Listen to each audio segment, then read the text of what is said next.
자, 그러면 우리가 문재인 정부에서 우리가 소득주 성장 정책은 계속 지속돼야 된다는 이유를 앞에서 우리가 살펴봤습니다. 아직 갈 길이 멀다.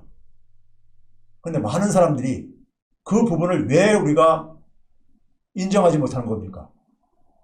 부동산 정책, 집값이 너무 올라가지고 최저임금 인상 효과 같은 것도 다 묻혀버린 거예요. 가계소득 증가한 것도, 가계소득 오르는 것도 다 묻혀버린 겁니다. 우리나라 경제의 최대 불공정성인 부동산 시장, 금융, 재정, 이 부분의 기득권을 혁파하는데 실패했기 때문입니다.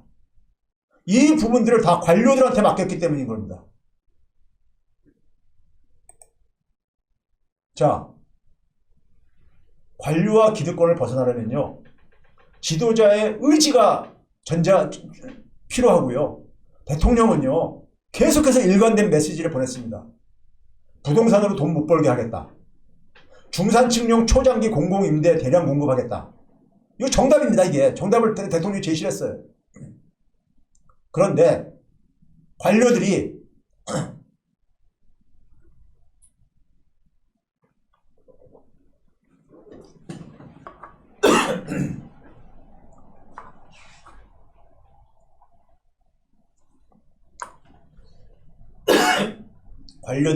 교묘하게 이걸 왜곡시킵니다. 저는 그래서 오늘날 지도자는요, 경제에 대한 이해력이 있어야 됩니다. 관료들의 장난에 빠지지 않을 이해력이 필요합니다. 글로벌 세계가 어떻게 돌아가는지 적어도 참모들이 설명하면은 이해할 수는 있어야 됩니다. 대통령이 방향은 이렇게 정확하게 짚어냈어요. 자, 근데 문재인 정부 부동산 실패한 이유 뭔지 아세요? 간단합니다. 관료들은요, 기본적으로 단기 성과에 집착합니다. 우리 그런 말 있잖아요. 왜 노무현 대통령이 권력은 시장으로 넘어갔다 얘기했습니까? 대통령의 임기는 5년이지만 재벌들은 계속 대를 이어가면서 하잖아요. 관료들도 마찬가지예요. 대통령은 청와대 주인은 5년에 한 번씩 바뀌지만 자기들은 20년, 30년 이상 어쨌든 간에 거기서 직장생활 하잖아요. 그러니까 그 대통령이 있을 때 단기 성과는 단기 성과 보일 때 급급합니다. 좋게 얘기하더라도요. 단기 성과에 집착합니다. 또 하나는 뭐냐면요. 건설 카르텔이 이게 막강합니다. 왜 그러는지 아세요? 건설에서 굉장히 떡고물이 많이 생기다 보니까 여기서 많은 그러니까 이해관계자들이 여기에 달라붙어져 있어요. 그런데 로비를 엄청나게 합니다.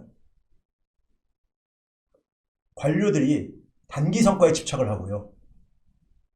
로비에 항상 직면해 있고요. 이들이 대통령이 이렇게 방향을 제시하잖아요. 대통령이 뭐라고 방향을 제시했어요? 부동산으로 돈 못 벌게 하겠다. 초장기 공공임대 대량 공급하겠다. 이게 왜 정답인지 아세요? 주택정책은 기본적으로 뭡니까요? 주거 문제를 해결해 줘야 되는 거잖아요. 집 없는 사람들이요. 그게 우선순위가 돼야 되는 겁니다. 그렇죠? 정부가 해야 될 일은 그거잖아요. 돈이 있는 사람들은 그냥 시장에서 자기 능력으로 해결할 수 있는 사람들이에요. 주거 문제를요. 주거 문제를 해결해 주려면 어떻게 됩니까? 집을 그러니까 우리가 매입할 능력이, 경제적인 능력이 안 되는 사람한테는 질 좋은 공공임대를 편안하게 살 수 있는 집을 공급해 줘야 되죠. 그렇죠? 집을 살 수 있는 사람들한테는 좀 가능한 한 부담이 안 되는 가격으로 살 수 있게 해줘야 될 게 아닙니까? 그러면 어떻게 합니까? 부동산 투기 대량으로 소유를 해가지고 한 사람들이 집을 내놓게 해야 됩니다. 내놓게 해야죠. 예? 내놓게 해서 그걸로도 부족할 때 신규 주택을 더 공급을 해야 되는 거죠. 근데 신규 주택을 공급해도 기존의 집을 갖고 있는 사람이 다 그걸 매입을 하게 되면은 그 소용이 없습니다. 예? 그래서 대통령은 정확하게 이해를 하고 있었던 거예요. 자, 이 문제를 좀 뒤에서 다시 또 말씀드릴게요. 자, 그런데 단기 성과에 집착하다 보니까요. 자, 산업이, 제조업이 위기에 몰리는 가운데서 성장률이 떨어지니까는 성장률 끌어올리기 위해서 여기 이제 그러니까 우리가 유혹에 빠집니다. 건설 경기 부양을 해가지고 하겠다고. 그래서 박근혜 때도 일기 현호섭 부총리가 그때 성장률이 별로 안 나오니까 최경환으로 교체한 거 아닙니까? 그래서 초이노믹스 이게 바로 뭡니까? 빚내서 집 사게 하는 겁니까? 그렇죠? 자, 이게 이제 그러니까 이 후유증 때문에 문재인 정부에서는 빚내서 집 사게 하는 정책을 안 하겠다고 합니다. 뒤에서 보여드리겠지만요. 그래서 건설 투자의 성장 기여도가 문재인 정부 출범 이후에 하락세로 전환합니다. 그런데 문재인 정부에서 성장률 둔화되면서 막 공격을 해오니까는 그리고 개혁세력들이 퇴진했다 그랬죠. 네? 개혁세력들이 다 퇴진했다 그랬죠. 퇴진하면서 문재인 정부에서 건설 카르텔의 로비가 살아나고요. 부동산 시장 살리기로 선회합니다. 그 실패, 부동산 정책은 저는 실패했다고 방송에서 여러 번 얘기한 사람입니다. 실패의 후유증이 뭡니까? 지금 공포수요입니다. 공포수요예요. 집 안 사면은 나 영원히 거지가 될 것 같고 나 영원히 저소총을 살아가는 공포. 그래서 영끌이란 말까지 나오고 그렇죠? 근데 이 공포수요가 바람직한 게 아닙니다. 결코요. 이 집을 살려면은 부채 내서 살 수밖에 없잖아요. 부채가 증가하면은 가게들이 소비를 못 합니다. 네? 원리금 이자 갚느라고 집 구입한 그 비용 상환하느라고요. 그럼 경제 불황이 지속됩니다. 부동산 시장을 살리는 건요, 일종의 뭐냐면 마약성 처방입니다. 그 순간에 잠깐 경제를 반짝할 수는 있을지 모르겠지만은 경제의 체질을 더 약화시키는 겁니다. 자, 문재인 정부가 들어설 때요, 2017년 3월 달에 문재인 대통령이 가계부채 대책을 발표합니다. 3개 근본 대책과 7대 해법에서 대책을 발표해요. 가장 핵심적인 게 뭔지 아세요? 가계부채 총량 관리제를 도입합니다. 가계부채가 우리나라가 심각하다는 건 해외에서도 알려져 있고 우리도 굉장히 걱정들 하고 있잖아요. 가계가 쓸 수 있는 처분 가능 소득 대비 가계부채 비율을 150%를 넘지 않도록 관리하겠다는 게 가계부채 총량 관리제였었어요. 이걸 문재인 정부가 도입하겠다고 합니다. 네? 그러니까 빚내서 집 사지 못하게 하겠다 이거예요. 그래서 문재인 정부 들어서고 난 이후부터요 이게 쭉 좀 떨어집니다. 증가율이요. 여기 지금 보라색으로 보이는 부분이 좀 떨어진 거예요. 박근혜 정부 때 쭉 이 그린 색깔로 가파르게 오르다가 쭉 떨어진 겁니다. 이 기울기를 보면 아시잖아요. 여기 위에 수치를 제가 보여드렸지만은. 그런데 지난해 3분기부터, 아니 2019년 3분기부터 갑자기 빠른 속도로 증가합니다. 지금 170% 넘었어요. 그렇죠? 2019년 말부터 부동산 시장에 다시 불이 붙었잖아요. 여러분 알다시피요. 그 결과가 가계부채 폭증입니다. 150%로 관리하겠다는 것은 이미 옛날에 물 건너갔죠. 실패한 겁니다. 관리에. 네? 왜 그런 거냐? 관료들, 건설 카르텔, 건설 기득권 카르텔에 여기에 또 넘어간 겁니다. 어떻게 그랬냐? 어떻게 대통령의 눈을 가렸느냐? 엇박자 정책을 내놓죠. 엇박자 정책을 내놓습니다. 어떻게 엇박자 정책을 내놨습니까요? 초창기에 그러니까는 가계대출 어렵게 하는 정책과 더불어서 뭘 내놨습니까? 임대사업자 활성화시킨다고 하면서 임대사업을 부추겼죠. 그걸 마치 집 없는 사람을 위해 가지고 하는 정책인 양 대통령을 이렇게 현혹시킨 겁니다. 네? 대규모 재정을 투입해서 공공임대를 지어야죠. 신도시 개발을 하게 되면 신도시에 우선적으로 공공임대부터 먼저 공급을 해야 되죠. 도심지의 좋은 지역에 공공개발을 해야 되죠. 네? 이 중심을 못 잡아준 거예요. 그 결과가 이 가계부채 폭증인 겁니다. 네? 폭증인 거예요. 자, 그래서 최근에 보시게 되면 박근혜 정부 때요. 빚내서 집 사기 하기가 이 파란 선이 뭐냐면 가계부채 증가율입니다. 11.6%까지 올라갔었어요. 근데 GDP 증가율이 5.0%였어요. 그 차이가 6.1%였었죠. 근데 이게 최근에 6.6%포인트까지 벌어졌습니다. 더 벌어졌어요. 박근혜 때 최대에 벌어진 것보다 더 많이 벌어졌어요. 그렇죠? 가계부채가 가파르게 증가하고 있잖아요. GDP 증가율은 떨어지고 있는데 가계부채 증가는 폭증하고 있잖아요. 이게 최근의 사태인 거예요. 부동산의 사태인 겁니다. 그래서 제가 실패했다고 얘기를 하는 겁니다. 실패한 건 실패한 거예요. 기득권, 부동산 불로소득의 기득권을 해체를 못한 겁니다. 못한 거예요. 이거 못하면요, 대한민국 절대 정의로운 사회 안 됩니다. 이건 또 다른 지표인데요. 참고를 하시고요. 자, 최근에 보시게 되면은 매매 가격, 전세 가격에서 다 이렇게 급등하고 있는 게 국민들이 아우성치는 하나의 이유잖아요. 매매량도 여전히, 그러니까 최근에 좀 진정됐지만 여전히 그래도 높은 수준이고요. 그렇죠? 부동산 시장은요, 계속해서 관료들이 뭐라고 했냐. 저는 부동산 시장을 오래전부터 정상화시켜야 된다. 지금 정상적인 상태가 아니다 이거죠. 근데 계속 부동산 시장 안정화라는 표현을 씁니다. 관료들은요. 이게 무슨 말이냐면요, 가격이 급등하는 것도 싫고 급락하는 것도 싫다 이거예요. 근데 부동산 시장이 지금 너무 과열돼 있고 투기에 의해서 됐다면은 이건 부동산 가격이 떨어질 걸 각오하고 해야 됩니다. 여러분들, 부동산 시장 가격이 떨어지는 건 1주택 소유자들, 서민들은요, 중산층들이 이거 두려워해서는 안 됩니다. 미국이 글로벌 금융위기 때요, 금융위기 딱 터지고 나니까는 미국이 서브프라임 모기지 사태로 금융위기를 여러분 알고 있잖아요. 소위 빚내서 집 사기 정책의 파산이 미국의 금융위기였었습니다. 그렇죠? 그때 금융위기 딱 터지고 나서 타임지라는 잡지 있죠. 타임지에서 온라인 상으로 금융위기의 주범이 누구냐 해가지고 여론조사를 했어요. 1위가 누구 나왔냐면은 당시에 현 대통령에서 부시 대통령. 당연하죠. 책임자니까. 최고 책임자니까요. 2등이 누구로 나왔냐? 빌 클린턴으로 나왔어요. 90년대 대통령이었을 빌 클린턴이 Why me? 자기가 왜 저거 하냐고 막 억울하다는 듯이 했어요. 근데 미국 시민들이 정확하게 짚어낸 겁니다. 빚내서 집사기 정책의 원조가 클린턴 정부 때부터 시작한 겁니다. 미국은요, 민주당이든 공화당이든 간에 다 월가에 포획된 정권들이에요. 월가의 이해관계가 그대로 반영된 겁니다. 부동산 시장은 금융하고 밀접한 관계가 있습니다.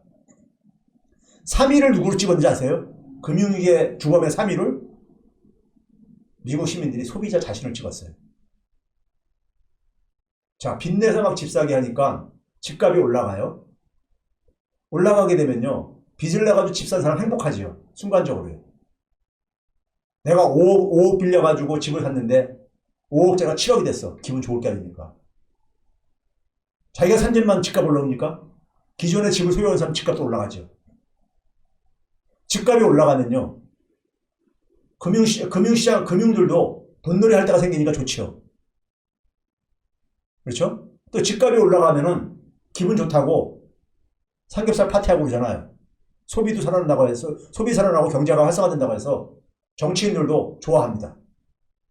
그런데 문제는 빚을 내서 소비를 하거나 빚을 내서 주택을 사는 건, 빚이라는 건 뭡니까? 미래소득을 당겨 쓰는 겁니다. 미래소득은 좋은 일자리가 뒷받침되지 않으면 지속이 불가능한 겁니다. 그렇죠? 빚을 내가지고 계속 굴러갈 수는 없다는 얘기인 겁니다. 이게 언젠가는 거품이 꺼지지요. 꺼지게 되면 많이 올라가면 올라갈수록, 집값이 많이 올라가면 올라가 있을수록 그 후유증도 클 수밖에 없습니다. 나중에 그 대가를 누가 치러야 되느냐? 일반 정상적인 국민들이 다 그걸 치러야 돼요. 금융이 터지고 경기 침체에 빠지고 어떻게 됐습니까? 일자리가 수백만 개가 없어져 버렸잖아요. 직장을 잃어버립니다. 예? 직장이 없어져요. 그래서 이 부동산 시장을 그러니까 정상화시키는 것에 대해서 촛불 시민들은 적어도 이거를 강하게 지지를 해줘야 됩니다. 이게 비정상적으로 되면 될수록요, 그 후유증은 나중에 후유증은 고스란히 우리 서민들이 뒤집었습니다. 서민들이 뒤집었어요. 예? 투기꾼들은 미래 다 빠져나갑니다. 예? 그런 점에서 부동산 시장은 비정상적인 상태를 정상화시켜야 되는 겁니다. 정상화시켜야 돼요. 그리고 정상화에 대한 과정에서 생기는 부동산 시장의 경착륙에 대해서는 제가 몇 차례 얘기했지만 한국판 양적 완화로 최소화시킬 수 있다. 다음에 한번 그건 소개를 해드리겠습니다. 자세하게요. 장경태 국회의원이 저한테 용역을 줘가지고 그걸 국회에서 발의까지 했었습니다.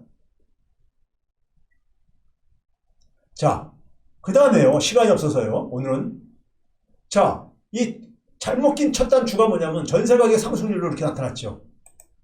월세 가격도 오르죠. 월세 가격이 이렇게 오르니 최저임금 인상되면 뭐예요? 왼쪽 주머니에 돈이 들어온 게 오른쪽 주머니로 빠져나가는데. 그러니까 소수저 성장 정책에 대해서 이게 머쓱해진 거죠. 자, 그 다음에 금융입니다. 금융은요, 가장 심각한 곳입니다. 가장 심각한 곳 중에 하나예요. 기울어진 운동장입니다. 제가 다음번에 차례차례로 제가 좀 자세하게 다룰 거예요. 부동산, 금융 다 차례차례 다룰 건데, 금융은 지금요, 순기능보다 역기능이 더 심해집니다. 자, 성장이 둔화되고 소득 불평등이 심해지면서요, 이거를 해결하는 게 금융의 역할인데, 금융은 이렇게 되게 되면요, 성장이 둔화되면은 금리를 낮추죠. 금리를 낮춘다는 얘기는 돈을 시중에 푼다는 얘기입니다. 그게 바로 이제 돈이 돌게 하는 게 바로 금융 중개 기능이에요. 근데 돈이 안 돌아요. 돈을 아무리 풀면 뭐래요? 중앙은행이요? 그 돈은 어디로 갑니까? 있는 사람한테만 가가지고 그게 주식시장이나 부동산 시장으로만 갑니다. 자산 불평등이 더 심해지죠. 불평등이 더 심해져요. 그리고 금리가 낮아지게 되면은 이게 일종의 몰핀 같은 거라서요, 나쁜 점도 있습니다. 즉 금리가 3%일 때는 기업이 돈을 빌려가지고 3% 이상 수익을 내야 돼요. 근데 금리가 0%면은 수익을 못 내도 견딜 수가 있다는 얘기인 겁니다. 지금 뭐냐면 수익성이 낮은 기업이나 성장성이 낮은 기업들의 수명을 연장시킵니다. 소위 좀비화 시킨 겁니다. 생산성과 성장이 둔화돼지죠. 그러면 금리 또 못 올립니다. 경제가 안 좋다고 해가지고. 그럼 금리 계속 내리잖아요. 돈은 계속 풀잖아요. 근데 그 돈 다 어디로 가요? 자산시장으로 갑니다. 주식시장, 부동산시장으로 갑니다. 부여 불평등만 더 심화시키죠. 그러면서 또 상당한 서민들은 그 금융을 이용할 수 없죠. 신용등급은 인간등급입니다. 6등급 밑에는 은행을 이용할 수 없는, 그렇죠? 이용하더라도 굉장히 고금리로 이용을 해야 되는, 출발선이 불공정한 거예요. 자, 부동산 가격이 변화하게 되면요, 부동산 가격이 변화하면은 자산 불평등이 해가지고 경제 성장을 저해한다고 그래요. 근데 마찬가지로 금융 중개 기능이 제대로 안 되다 보니까 이게 금융 중개 기능이 제대로 안 돌아가고 소득 불평등을 다 잠깐 심해지면서 금융과 부동산이 지금 한국 경제를 체질을 지금 약화시키고 있는 거예요. 자, 돈이 얼마나 돌고 있냐를 보여주는 게 화폐 유통 속도라는 게 있습니다. 1980년에 한 3 이상이 됐었어요. 3배 이상이요. 근데 이게 최근에 이게 0.6일까지 떨어졌어요. 지난해는요. 예? 돈을 아무리 공급하면 뭐래요? 안 도는 거예요. 예? 안 도는 겁니다. 그러면 돈이 안 돌게 되면 어떤 일이 생기냐면요, 이게 실제로 분석을 한 겁니다. 정책금리를 1% 인하하니까는 1%를 인하하니까 뭐냐면 상위 한 10%, 특히 뭐냐면 상위 1%한테는 소득이 이렇게 크게 증가하는데 저 밑에는 저소득층은 오히려 소득이 오히려 줄어들더라 이거예요. 소득비 중에서요. 소득 불평등 심화시키죠. 금리를 인하를 해가지고 돈을 더 많이 푸는데 고소득층은 돈을 더 많이 벌고 저소득층은 그러니까 소득이 낮아지는, 예? 금융이 제 기능을 못하고 있는 거죠. 그렇죠? 자, 그래서 현대의 금융은 저는 현대판 고리대금업이라고 얘기합니다. 고소득층은요, 자기가 소비하고도 남는 돈이 많잖아요. 그래서 소위 말해 저축을 합니다. 그 저축한 돈이 금융기관을 매개로 해가지고 누구한테 가냐? 저소득층은 자기 소득만 가지고 소비하기에 부족하잖아요. 그래서 차입을 해서 소비를 해야 돼요. 그러니까 이걸 매개하는 게 금융이에요. 고소득층이 돈을 많이 벌면 벌수록 그 남는 돈을 저소득층이 빚을 내는 그 빚으로 연결하는 게 금융 역할이라고 지금요. 예? 그러니까 어떻게 되겠습니까? 금융은 그 중간에서 뭘 가지고 돈을 남기겠어요? 예? 저소득층한테 높은 금리를 받아가지고 돈 남기는 거죠. 이게 현대판 고리대금업이 뭐예요? 금융이라는 것이 고소득층의 탐욕을 실현시키는 수단으로 전락한 거예요. 예? 엄청난 혜택을 받고, 금융은 엄청난 혜택을 받는 사업입니다. 국가로부터요. 그런데 소득 불평등의 주범이 되고 있어요. 금융이요. 불공정에, 자본주의 경제의 불공정에 가장 원천이 되고 있습니다. 금융이 지금요. 이걸 수술 안 하면요. 이걸 수술 안 하면은 불평등 해결 안 됩니다. 한국은행의 존재 이유 중에 하나가 금융 안정이라는 게 있어요. 금융 안정의 핵심적인 게 바로 뭐냐면 소득 불평등을 완화시켜야 되는 거예요. 근데 그걸 안 하고 있잖아요. 자, 최저임금 인상하면서 자영업자, 제가 그런 얘기 했죠. 자영업자들이 지금 이게 자영업자의 부채입니다. 부채가 2014년 한 5년 만에 얼마가 증가했습니까? 2배 이상이 증가해. 2배 정도 증가했잖아요. 네? 자영업자의 부채가요. 그렇죠? 자영업자 부채가요. 박근혜 정부 때보다 문재인 정부보다 더 많이 증가했습니다. 연 19%로 증가했으니까요. 네? 그래서 제가 최저임금 인상하게 되면 자영업자 죽는다고 난리도 쳤잖아요. 최저임금 인상해주는 대신에 자영업자들의 금융비용 부담을 낮춰주자. 자영업자들한테 대출금리 1%만 낮춰줘도요. 최저임금 1만 원 달성 가능해요. 예? 금융비용 인하가 더 크거든요. 그럼 금융을 공정하게 하면은 최저임금 인상과 자영업자 문제를 동시에 해결할 수 있는 이런 방식이 있단 말이에요. 그러니까 근본적인 불공정의 근본적인 부분을 수술을 해야 된다는 얘기입니다. 그러다 보니까 이게 근로소득의 임금이고요. 자영업자의 소득입니다. 격차가 갈수록 확대되고 있잖아요. 네? 그렇죠? 자, 시간이 가요. 남겨진 과제들을 이제 우리가 봐야 되는데, 우리 지금 경제가 지금 어떤 상태냐면요. 앞에서 얘기했죠. 대기업과 중소기업, 정규직과 비정규직, 임금 노동자와 자영업자 간 정서 간에 이 임금과 소득 격차가 구조화되어 있습니다. 내수가 취약해요. 이거를 살리겠다고 소득주 성장을 한 거예요. 상당한 성과를 냈어요. 근데 이게 중단돼 버렸습니다. 왜? 관료들과 기득권의 저항에 직면해서요. 근데 수출주도 성장은 당분간도 기대하기 힘들어요. 그렇죠? 소득주 성장이 지속돼야 되는 이유입니다. 그러기 위해서는 소득주 성장 시즌2가 제대로 되기 위해서는 기득권을 혁파해야 됩니다. 관료들의 기득권, 부동산 시장의 불로소득의 기득권, 그 다음에 우리가 금융의 불공정성을 혁파를 해야 됩니다. 차기 민주정부가 반드시 해야 될 일입니다. 그 다음에 산업 생태계가 늙어가면서 성장이 사실상 중단될 시대가 조만간 돌아야 합니다. 그러다 보니까 사람들이 미래가 불안하니까 어떻게 합니까? 자산 축적에 올인하죠. 주식에, 부동산에 타격에 가죠. 근데 이걸 모든 국민이 누리는 건 아니잖아요. 자산 불평등이 심화되고 있습니다. 거기다가 우리가 지난해부터 인구의 자연 감소가 시작됐죠. 예? 또 한편에서는 노동시간 단축을 추진하다가, 예? 노동시간 단축하다가 그것도 이제 브레이크 걸렸죠. 근데 여전히 노동을 더 하고 싶은 사람들이 있는 이런, 예? 우리가 근로시간을 단축을 못한 이유가 뭡니까요? 10인 미만 이런 사업장들에는 최저임금 안팎으로 그러니까는 이 임금을 받고 있는 노동자들이 노동시간 줄게 되면은 자신의 수입이 줄어들까봐 하는데 수입이 줄지 않으면서 근로시간 단축을 하려면은 사업주들이 그러니까 힘들다고 엉엉거리죠. 거기다가 생명과 안전이 여전히 위협받고 있고 여전히 남녀 간에 그러니까 우리가 노동에 대한 우리가 이 차별이 존재하고 있고 그렇죠? 그러다 보니까 어떻습니까? 청년들 중에서 청년 10명 중에 8명이 헬조선이라고 부르고 있고 7.5명을 한국을 떠나서 하고 싶다고 절규하는 현실입니다. 이 산업재편을 관료들이 지난 그러니까 15년 이상 동안 하면서 20년 가깝게 하면서 이걸 못하고 있는 겁니다. 관료들한테 맡겨서는 절대 못합니다. 절대 못해요. 그러니까 구조적인 불공정성을 차기 민주정부는 해야 되고 산업재편을 만들어내면 됩니다. 그래야지만이 우리가 그린 뉴딜도 가능합니다. 왜 그렇습니까? 우리나라 온실가스 감축 공격적으로 못해요. 왜? 산업계의 반대 때문에. 산업계가 자기들 비용 증가한다고 해가지고요. 예? 산업 생태계 재구성하지 않는 한에 있어서는요, 예? 이 산업부문 온실가스 감축 쉽지 않습니다. 기재부가 여러분들 그린 뉴딜을 별로 안 좋아하는 이유가, 예? 기업에 그러니까 부담이 증가한다고 해서, 그래서 그런 겁니다. 그래서 이 경제 생태계를 재구성하는 문제가 우리가 앞에서 얘기했던 그러니까 우리가 이 불공정성을, 구조적인 불공정성을 혁파해야 될 뿐만 아니라 기득권들을 혁파해야 될 뿐만 아니라 경제 생태계를 재구성하는 것이, 예? 이것을 차기 민주정부는 목숨을 걸고 해야 되고 이것을 촛불 시민들이 뒷받침을 해줘야 됩니다.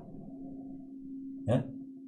그러기 위해서는 기재부가 갖고 있는 재정의 독점권을 국민들이 회수를 해야 되고요.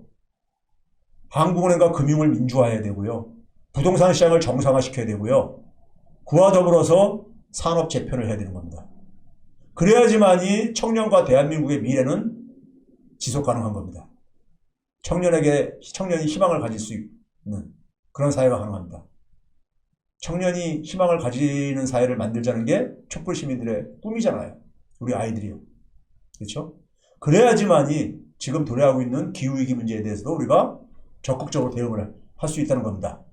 그래서 이 부분에 대해서는 오늘 시간이 좀 다 됐기 때문에 이 부분을 하나하나 조금 더 자세하게 좀 이제 이어서 다음 주부터 좀 다루도록 하도록 하겠습니다.